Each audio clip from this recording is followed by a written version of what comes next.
زما ورور په پولیس والا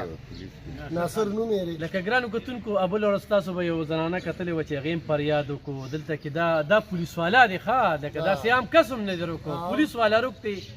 مور پریشانه کور پریشانه خلک پریشانه او تر نن ورځې پورې چې کوم دی هغه پته نه لګي مړ ژوندي روک دی نو دا انتقامي کاروي او دا د یو بل لپاره دا سیستم روان دی په دې باندې خلک خاموش دي قسم په خدای که یو سیاسي تر ننه پورې راغلي او تپوس یې کړي زه فوري مطالبه خان کوم لتلي یو محمد خان لتلي یو دا خلک ګوان دي او ولتلي یو ورته ویلي اعلان کې اختیار او اقتدار هم ورسره دی موږ وی دومره معلومات را لو که چې مړ دی که جمدی دی دا دلته دا پولیس والي افسران ناست دي ولتلي یو که دا وشي زما خپل پولیس والي زه د ډي پي او صاحب نه پر زور غوښتنه کومه چې د یو مور په مخ باندې خنداګانو راوستو کوشش وکړه هغه مور مړې نشته او جړاګانې دي نو یار لږ احساس پکار دی د ټولو ادارو ته وایم چې دوی داسې کم ظلم کړی داسې کم جبر او زیاتی کړی ګناه ورته وښیو دی ګناه د بدي و محفوظه شي